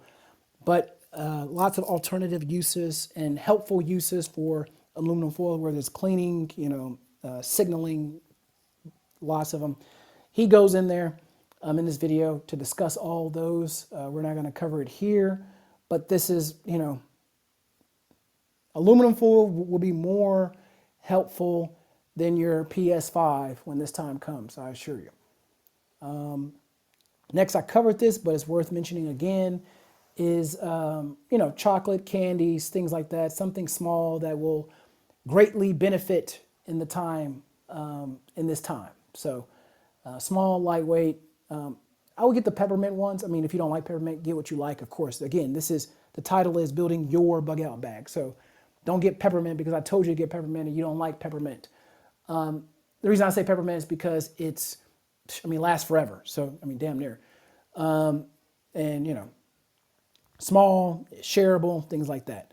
But get something that, you're going to use that will give you that stimulus and that slight comfort. Now, some other things. There's some items that, everything I said, let me go back to this original video because we got some new people that just came in that, want to know what video I'm talking about. But you may think I can't pack everything. And that's true. You probably won't, depending on the size of your bag and your situation, things like that. But don't think, because I didn't have duct tape, I'm not going to make it out of Jacob's trouble. No, that's not what I'm saying. The people who have the attitude of, I don't want to do it because I don't want to do it, not saying they won't make it out. They're just going to have a very difficult time because items won't be scarce. Items will be scarce. So, and you don't have your things that you need ready. So, some other things, as I said, some miscellaneous items would be, teas. You could put those in there. Those are light. Definitely give you, definitely healthy. Definitely can give you a boost. But excuse me, some things to consider as you're putting your bug out bag together. The climate. Don't pack winter clothing necessarily if it's July or August in Texas. You won't need it. However, as winter rolls around, you will want to, go into your bug out bag and put some more winter stuff in there. Some more, if your ground sheet is nylon now in the summer, you might want to put it in for a wool blanket. Things like that. So you might want to, you have to consider your climate. Now, long term, we probably, we might go through a different season or two. So you probably want to, keep that in mind. So now with my skivvy roll, I had some thick winter socks that I used, and then I do have some normal socks in there, some, the white, I guess footies or whatever, light socks. But that's just something, that you can consider. Now, let me see. Lastly, okay, so yeah, here we go. So we covered everything. Lastly, this is bags for kids. If you have children, you will want to put something together for them. Now, they're not going to have all the stuff for, as I mentioned here, firearms and bullets and all this stuff. But let me just post this video real quick.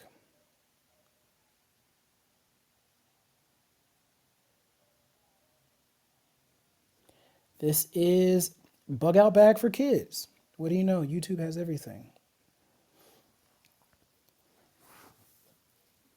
Kids bug out bags. There you go. So again, depending on how old your child is, whether you're talking a toddler or a teenager, the teenagers, of course, they would need to get more of the adult stuff in it. Again, if they're 13, probably not. If they're 17, 18, Probably so. So you will have to gauge what they need and what fits for them. Now, for the kids, just some things, everything that we've mentioned, candy, snacks, water bottles, clothes. So a couple of skivvy rolls for them would be highly useful. Coloring book, okay, coloring book. Your children are going to go through, even some adults. It's going to be crazy. They're going to, well, I say we because we're all in this together. We're going to go through a technology detox when this power goes out. For me, I'll be praising the Lord. Thank you, thank you, Yahweh Shai. Thank you, Yahweh, for this detox that we're about to receive of technology.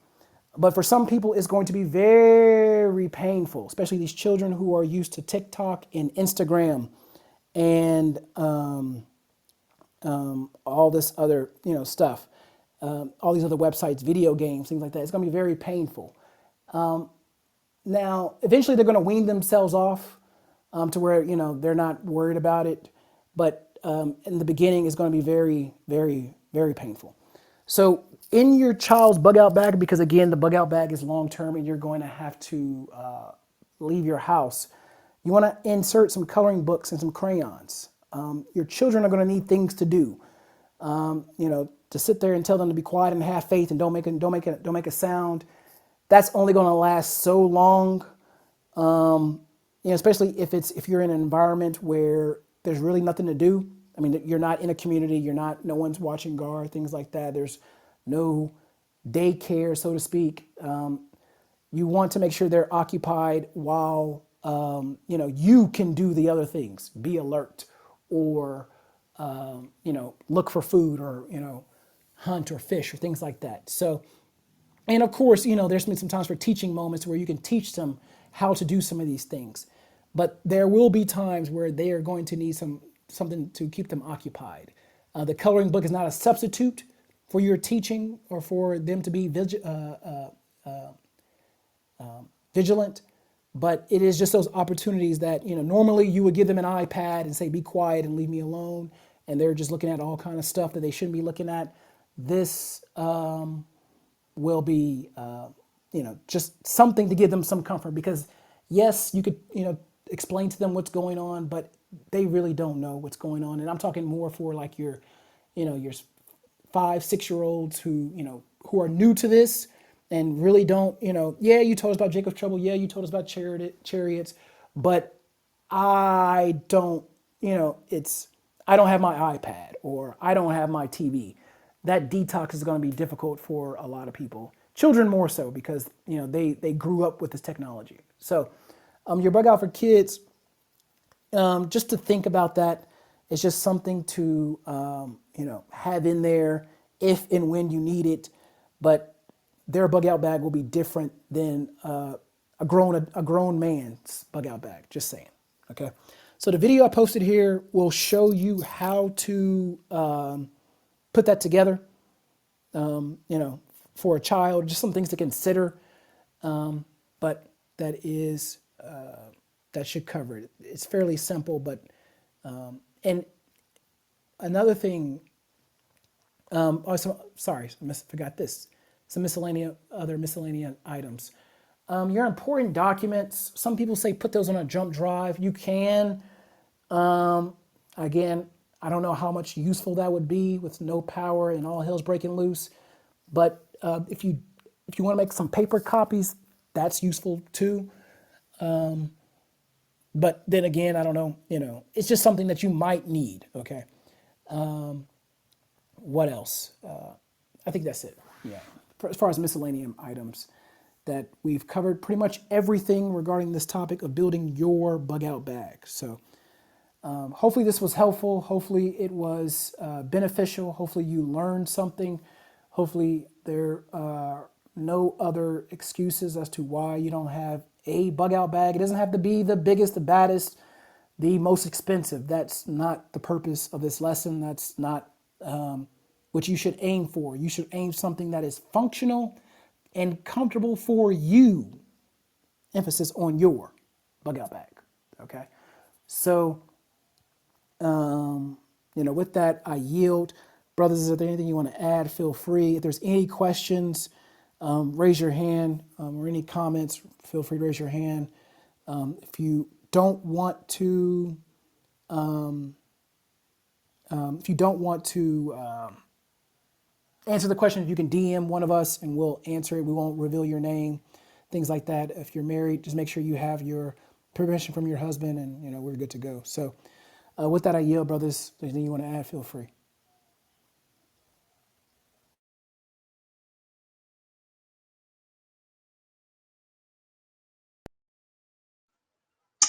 Chicago, that was good, a good refresher.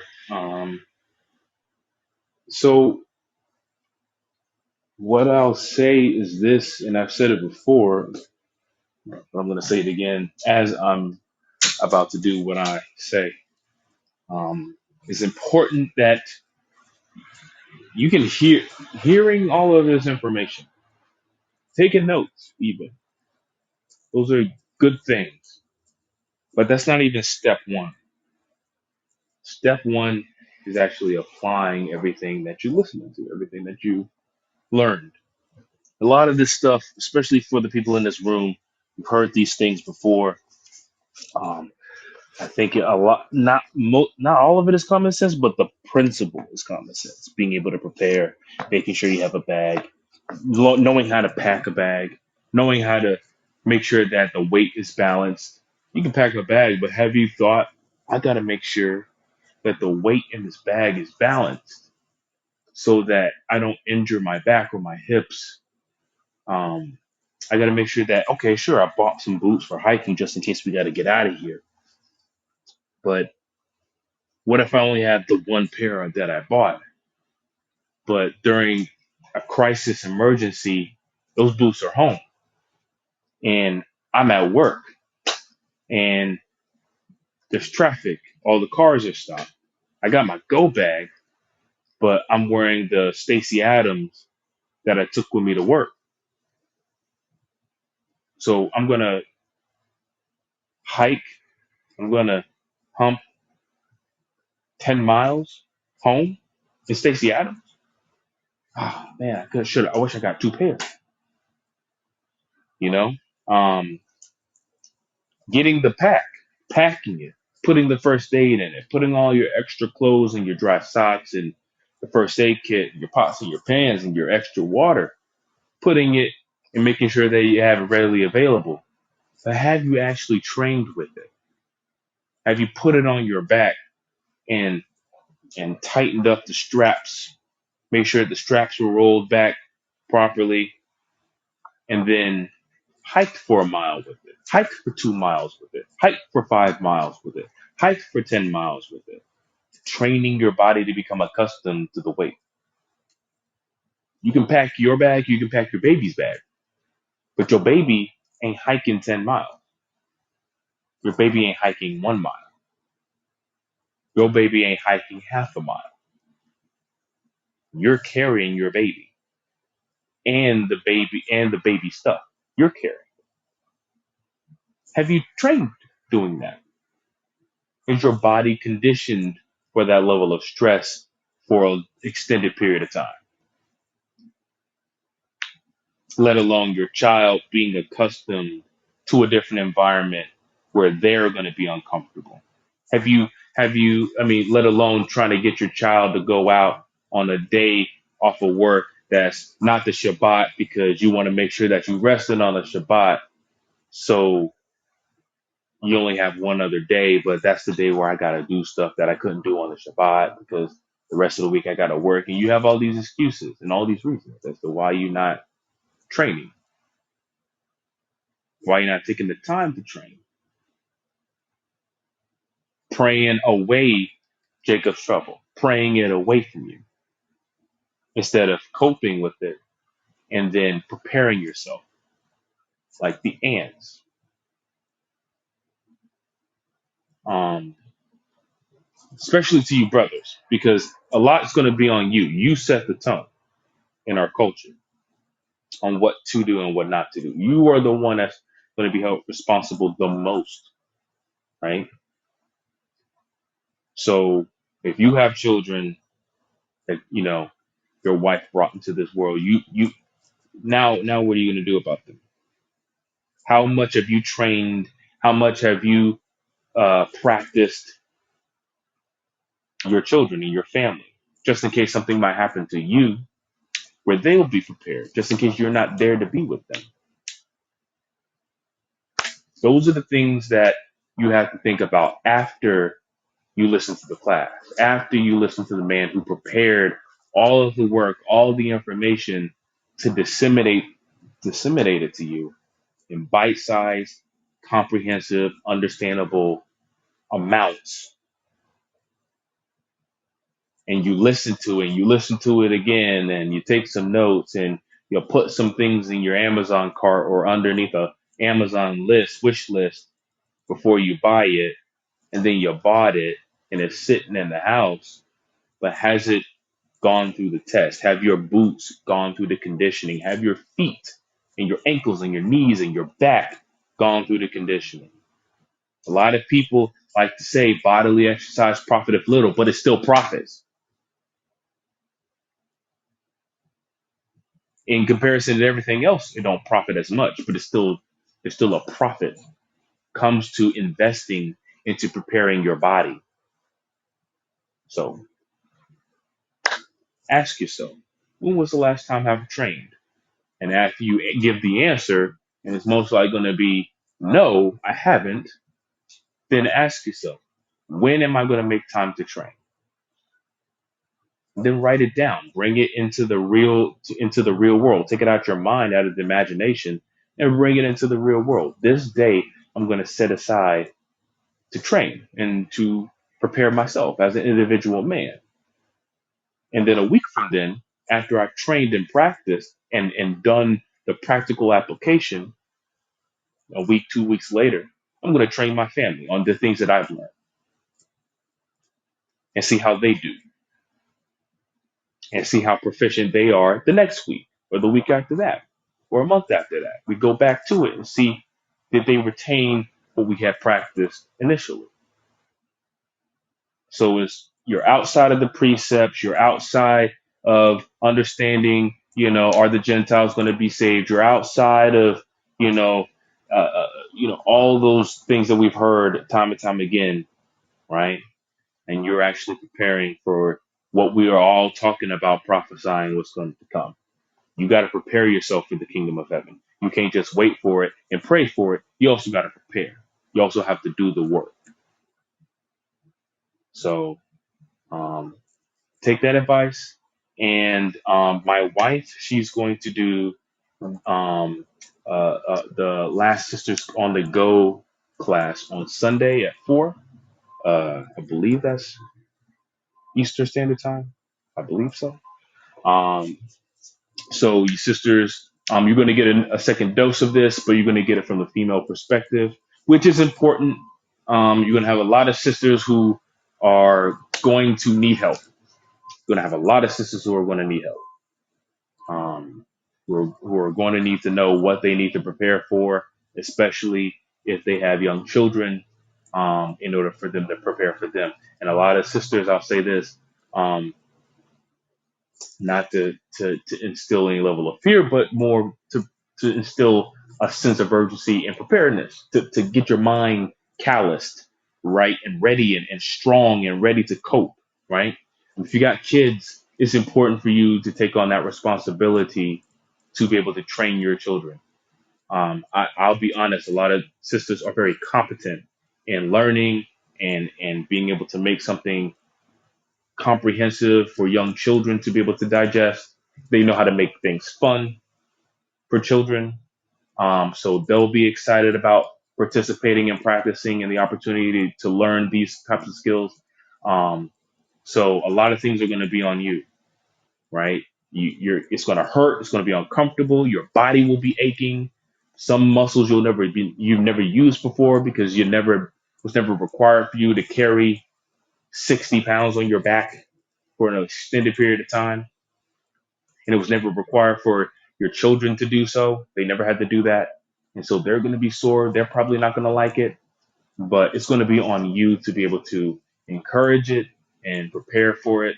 Um, and if it helps, maybe motivating sisters in your community, sisters in your camp or congregation that are like-minded individuals, setting aside a routine time to be able to make something like hiking with your pack, with your go bag, something that you do, something that helps you stay healthy, fit, work out, train, and also gets you prepared. Doing it with your husband, doing it with somebody that you're courting. Hey, ask the man that you're courting, do you have a go bag? If he says no, shalom, brother. Like you might have to be like that now because that brother's not prepared, right? Wow. You know, is he prepared? Has he tamed his body, right, to be able to endure something like that? Is he in the process of taming his body in order for him to endure something that where he might have to carry an extra burden? He might have to carry your burden or the burden of your children. But if he hasn't even thought about it, if he hasn't even thought about the preparation or made the steps to prepare before he even courting you, you might have to make that a requirement. You might have to ask that as you're courting to see what the response might be. Those are the types of things that you think about after the class, and you bring it into practical application. Um, in the military, there are some things that we kind of we put into our minds called a combat mindset. As a veteran, you kind of don't turn it off. You might lose it. It might become weak over time, depending on your time in service, depending on how gun ho you are. You know, are you still a jarhead and you'll wear red, white, and blue shirts and stuff like that with the American flag on it and 1776 on the back. Like, are you still that type of person? Um, but that combat mindset, that keep your head on a swivel, those are the types of things that you carry on after you leave the service, right? Because it's ingrained in you and it's trained in you every day. You've made combat your profession. You've made endurance your profession. You've made strength your profession. I believe as Israelites, especially Israelite men, that's what we've lost. We've lost that. We've become domesticated animals, right? We don't know how to do many things that we're supposed to do as men on a regular basis to be self-sufficient individuals. We're domesticated. We're fat. We're slow. We're forgetful. We're weak. We're soft. Those are some of the things that you have to get back. This mindset of understanding Jacob's trouble in comparison to other people who are not in the truth, other brothers and sisters who are not in the truth, they're not thinking about Jacob's trouble. They think that this place is going to last forever. That gives you a competitive edge. That gives you that sense of, okay, I'm aware of what's going to happen. I'm aware. I'm seeing the signs. I've separated from Babylon, and I'm able to observe the signs and wonders that were prophesied to come. Now I need to get myself and train myself and make it my profession as a man, as a husband, as a father, as a priest of a household to get that combat mindset as well. No longer be a domesticated American man, become a person who's self-sufficient and established and practice that self-sufficiency. Um, and another thing that I will add, and I'll end on this, because I know I say it a lot, but and I think some people might frown on it, but um, just making sure, how would I say this politely? Just making sure that everything that you eat, every day that you are stagnant or you're active, every single investment, every single one of those things is what you're going to have once you have to flee.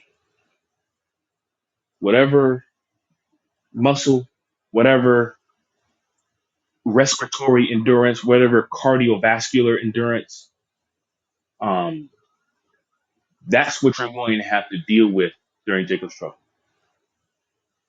You're not going to be able to say it's morphin time and be filled with the Holy Spirit to be able to move mountains out of your way and to run and fight and fly and all of those. You're not going to be able to do that. You're going to have what you have when it's time to flee. So you can have your pack, you can have the ability to start a fire, but how well have you trained? How have you tempered and measured your body to endure? If you know you have a knee problem, what are you willing to do to be able to overcome it and strengthen that knee for endurance?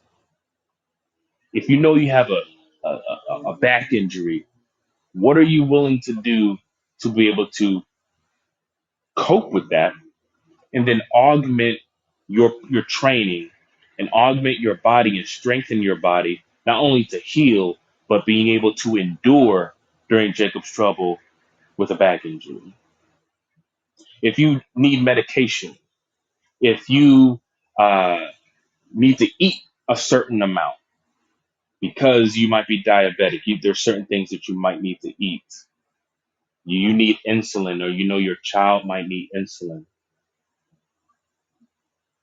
These are the things that you need to educate on how to temper your body in order for you to endure such a stressful environment like Jacob's trouble and all that it is encased in it, from the the fleeing to the Civil War to people getting arrested because the IRS kicking down your door and all these things that you're going to have to endure, right?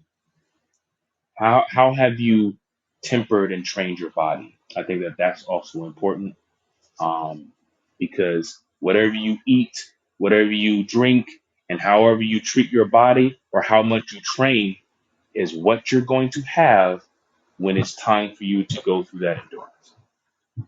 Um, so, is a polite way of saying go work out, make that part of your routine. Too many of us Israelites are too big and too heavy, and it looks like we're not preparing our bodies as well as our spirits and our minds for Jacob's trouble. And it's those people who are the weakest who will be weeded out, and it will be the people who are the strongest to survive. That principle will always apply, no matter what you believe in, because that is a basic principle.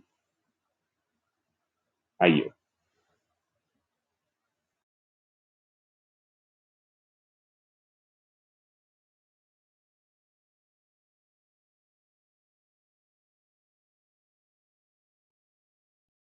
Yeah, I think. Yeah, I took all my points. I really got nothing. Jake stole everything. But I will say this. I was just having a conversation recently. Um, you know, and we was talking about fasting from electronics, and I know how a lot of us take our weekly, fast, and they usually do, a dry fast with water, or food, or, anything that you may eat or whatever, things that you enjoy, but really fast from electronics. That's something that, and I know it's hard to do with people, working at least, sometimes 7 days a week.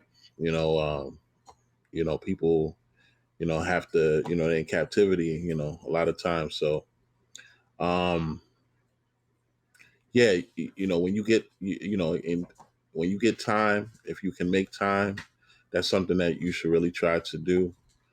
Prepare yourself in that aspect. Just be able to strengthen your mind in that aspect as to, turn off devices, if you're at your home or wherever, television, things like that, and try to fast from those type of things, because it will really prepare you mentally for what's coming. We shouldn't wait until that time hits to to try to fast from those things away. Because people, when they, it's like, say, when you see some people when their phone dies, or they leave their phone in their car, or the internet goes out at their residence, is like a blackout, a power outage, they can kind of lose their mind. So you got to be mentally prepared for when it goes out and then never comes back on. What are you going to tell your children? Prepare your children's minds. Take those devices away from them. Read a book. Do some crafting, some things like that. Deal. Go outside, deal with nature, something like that.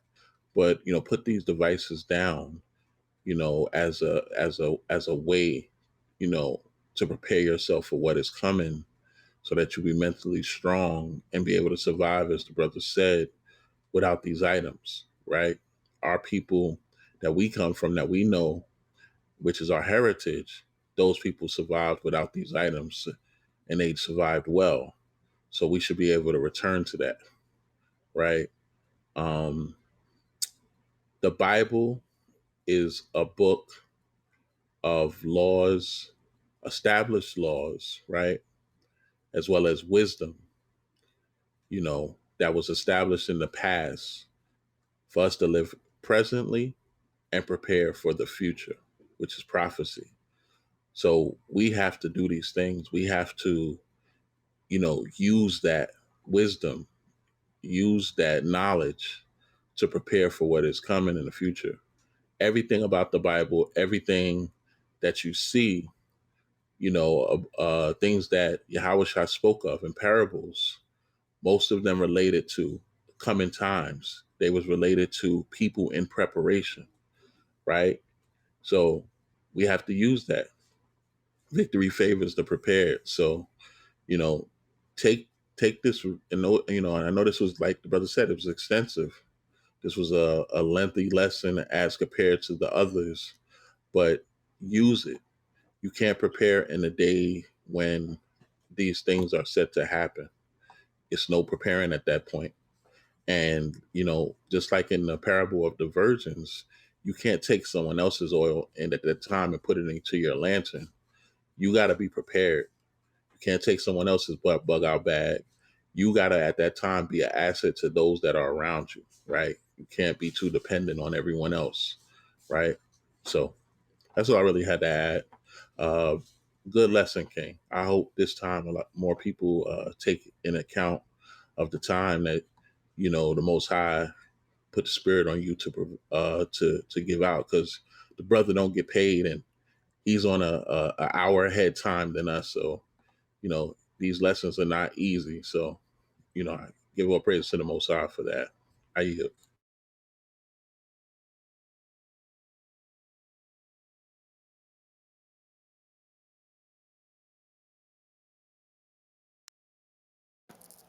Khan. All praises to the Most High. Again, hopefully this was beneficial. One of the brothers put in the chat, DM'd me, said there are some already bug out bags put together that you can buy. Like, just you could type in emergency kits or emergency backpacks, and there's some people out there who put basically everything that I've talked about together in one backpack, and there's one price. So you could do that. That's a good option. But if you want to mix and match and put your stuff that you've tested and tried together, you could do that as well. So there's many options out there. It's not a one size fits all. But I agree with everything what the brothers said. I don't have anything else. So again, hopefully this was helpful and beneficial. Hope people learned and will do what the brothers suggested, and to making sure that we're prepared for this time to come. So, but is there anyone else have any questions, comments? All right. If that's it, I will, we all can say shalom, and we'll see you tomorrow at mid morning mid morning brew blend. So with that, we say shalom and y'all have a good night. Yeah, yeah. In time of trouble, yeah. What you gonna do? Yeah. What now? What you gonna do? In time of trouble, trouble is yeah, yeah. You better not, yeah, yeah. Trouble is yeah, yeah. In time of trouble.